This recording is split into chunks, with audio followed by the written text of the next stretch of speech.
नमस्कार मंडळी, विभूती दर्शन या यूट्यूब चॅनलमध्ये तुमचे सर्वांचे मनापासून स्वागत आहे। अश्विन महिन्यातील शारदीय नवरात्रीची सुरुवात 15 ऑक्टोबरपासून होत आहे आणि या नवरात्रीच्या दिवसाला सुरुवात होते ती घटस्थापनेच्या पूजेपासून। आणि या नवरात्रामध्ये 9 दिवस देवीचं पूजन केलं जाते। देवीच्या वेगवेगळ्या 9 रूपांचं पूजन या 9 दिवसांमध्ये केलं जाते। पण तुम्हाला माहित आहे का की घटस्थापना करण्याच्या आधी आपल्या घरामध्ये कोणत्या गोष्टी असायला हव्यात आणि कोणत्या गोष्टी नसायला हव्यात? तर आजच्या व्हिडिओमध्ये ही संपूर्ण माहिती मी तुम्हाला सांगणार आहे, ज्यामुळे आपल्या घरामध्ये दारिद्र्य सुद्धा येऊ शकते। तर त्यामुळे तुम्ही व्हिडिओ शेवटपर्यंत बघा। जर तुम्ही चॅनलवर नवीन आहात तर चॅनलला सबस्क्राइब करा, बेल आयकॉनला प्रेस करा, व्हिडिओला लाईक करून व्हिडिओ इतर लोकांपर्यंत सुद्धा शेअर करा आणि तुम्हाला व्हिडिओ कसा वाटला कमेंट्स करून अवश्य सांगा। चला तर व्हिडिओला सुरुवात करू। आपण 9 दिवस देवीचे पूजन करतो यासाठी की आपल्याला देवीचा आशीर्वाद प्राप्त व्हावा, आपल्या घरामध्ये धनधान्य, आरोग्य, समृद्धी, त्यासोबतच आपल्या सौभाग्यामध्ये सुद्धा अखंड वृद्धी यासाठी आपण देवीचे पूजन करतो आणि 9 दिवस वेगवेगळ्या प्रकारे देवीला आपली भक्ती समर्पित करीत असतो। पण तुम्हाला माहित आहे का, जर आपण आपल्या घरामध्ये घट बसवत असू तर आपल्या घरामध्ये कोणत्या वस्तू नसाव्यात जेणेकरून आपल्या घरामध्ये त्यामुळे दारिद्र्य येऊ शकते? तर अशा कोणत्या वस्तू आहे ज्या आपल्याला त्या घराच्या बाहेर फेकायच्या आहे? सर्वात पहिली वस्तू म्हणजे झाडूपासून सुरुवात होते, कारण झाडू म्हणजे घरातील लक्ष्मी असते आणि आपल्या शास्त्रामध्ये सुद्धा झाडूला अत्यंत महत्त्वाचे स्थान देऊन लक्ष्मीचं स्थान दिलेलं आहे। त्यामुळे जर तुमच्या घरामध्ये जुना आणि तुटलेला झाडू असेल तर तो घटस्थापनेच्या आधी आपल्या घराच्या बाहेर फेका। त्यानंतरची वस्तू म्हणजे आपल्या घरातील जो केरकचरा आहे, ज्याचं आपल्या घरामध्ये कोणत्याच प्रकारचं काम नाही आहे, पण तो केरकचरा आपल्या घरामध्ये निगेटिव्हिटी, नकारात्मकता पसरवण्याचं काम करतो। जसे आपल्या घरामध्ये आपण सामान आणतो त्याचे काही पुठ्ठे असतात, जसे फ्रीजचे, टीव्हीचे, इतरही जे काही असेल अशा प्रकारचे जे पुठ्ठे असेल ज्याची वॉरंटी गेलेली आहे ते पुठ्ठे आपण घराच्या बाहेर फेका, कारण त्याने सुद्धा आपल्या घरामध्ये नकारात्मकता येऊ शकते। त्यासोबतच घरातील जुने कपडे, जे कपडे आपण वापरत नाही, हे कपडे घटस्थापनेच्या आधी, दिवाळीच्या आधी आपल्या घराच्या बाहेर फेका। तसंही आपण दिवाळीची साफसफाई करतो त्यावेळी हे ज्या जुन्या वस्तू आहेत त्या आपण फेकतच असतो आणि नवीन वस्तू घरामध्ये आणत असतो। त्यामुळे ज्यांच्या घरामध्ये घटस्थापनेचं पूजन होते अशा लोकांनी ह्या वस्तू आजच घराच्या बाहेर फेका, जेणेकरून ज्यावेळी आपल्या घरामध्ये आपण घट बसवतो, लक्ष्मीला, देवीला आमंत्रित करतो, त्यावेळी देवीने आपल्या घरामध्ये अतिशय प्रसन्न मनाने यावं आणि आपल्या घराला स्वतःचं घर समजून आपल्या घरामध्ये वास करावा। आणि ज्यांच्या घरामध्ये लक्ष्मीचा वास होईल त्यांना कोणत्याच गोष्टीची कमतरता भासणार नाही। त्यामुळे अशा ज्या वस्तू आहेत त्या आजच घराच्या बाहेर फेका। त्यानंतरच्या सर्वात महत्त्वाच्या वस्तू म्हणजे ह्या आपल्या देवघरामध्ये असते।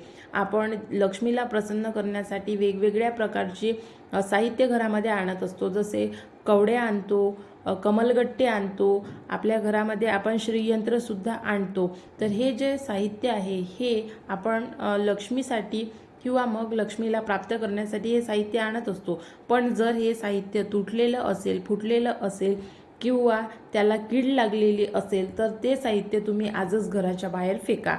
पण जे देवाचं साहित्य असते ते बाहेर फेकल्या जात नाही, तर त्याला विसर्जित केल्या जाते। त्यामुळे जर तुमच्या देवघरामध्ये देवीची चुनरी असेल, फाटलेली असेल किंवा जळलेली असेल, असं बरेचदा होते, देवीच्या चुनरीवर अंगारा पडतो आणि ती देवीची चुनरी जळल्या जाते, किंवा देवघरामध्ये कोणतेही साहित्य असो तर ते जळल्या जाते आणि ते आपण तसंच देवघरामध्ये ठेवतो। तर असं साहित्य देवघरामध्ये ठेवू नये। आता घटस्थापनेच्या आधी हे साहित्य विसर्जित करून घ्यावं, किंवा मग ज्यावेळी आपण घट विसर्जित करतो त्या घट विसर्जनाच्या वेळी हे साहित्य विसर्जित करावं। तोपर्यंत हे साहित्य एखाद्या बॉक्समध्ये चांगल्या कापडामध्ये गुंडाळून आपल्या घरातील एका स्वच्छ ठिकाणी ठेवून घट विसर्जनाच्या दिवशी या साहित्याचं, संपूर्ण साहित्याचं विसर्जन करावं। बऱ्याचदा आपल्या घरामध्ये आपण कासव आणतो आणि तो पाण्यामध्ये ठेवतो, मग तो काही दिवसानंतर खराब होतो, तर हा कासव असेल तर तो कासव सुद्धा विसर्जित करावा। त्यासोबतच आपल्या घरामध्ये लक्ष्मीची मूर्ती असते ती मातीची असते। जर मातीची मूर्ती असेल, तिचे हातपाय तुटलेले असेल, तिला कुठे खरचटलेलं असेल तर अशी मूर्ती सुद्धा या घट विसर्जनाच्या वेळी विसर्जित करावी। तोपर्यंत ही आपल्या घरामध्ये व्यवस्थितपणे एका ठिकाणी ठेवून द्यावी। आणि त्यानंतर ज्या दिवशी घटाचे विसर्जन होते किंवा मग देवीचे विसर्जन होते त्या दिवशी हे साहित्याचं सुद्धा विसर्जन करावं। पण हे साहित्य आपल्या घटस्थापनेच्या आधी आपल्याला घरातून देवाऱ्यातून आपल्याला बाजूला काढायचं आहे आणि याच्या व्यतिरिक्त आपल्या घरामध्ये नवीन साहित्य नवीन वस्तू आणायच्या आहे, जेणेकरून आपल्या घरातील नकारात्मकता दूर होईल आणि पॉझिटिव्हिटी सकारात्मकता येण्यास मदत होईल। त्यासोबतच पूजाघरामध्ये आणखीनही बरंच असं साहित्य असते जे मातीचं असेल, जसे दिवे मातीचे असतात, छोटे छोटे मडके मातीचे असतात आणि हे पूजनासाठी वापरले जाते। पण ते जुने झाले असतील तर ते अवश्य तुम्ही घराच्या बाहेर टाका, म्हणजे त्यांना विसर्जित करा आणि त्या सामानाच्या जागी त्या वस्तूंच्या जागी नवीन वस्तू नवीन साहित्य घेऊन या। त्यासोबतच आपल्या घरामध्ये तुटलेल्या काचा आरसे असतात, तुटलेल्या घड्याळा असतात किंवा बंद पडलेल्या घड्याळ्या असतात, त्याच्यानंतर प्लेटासुद्धा आपल्या घरामध्ये तुटलेल्या असू शकतात, कारण आजकाल फायबरच्या प्लेट्स ज्या असतात, काचेच्या प्लेट्स असतात, त्या बऱ्याच ठिकाणी यूज केल्या जातात आणि त्या तुटण्याची शक्यता असते। त्यामुळे या प्लेटा ग्लास चमचे जर तुमच्या घरामध्ये असतील तर त्या आजच घराच्या बाहेर काढा।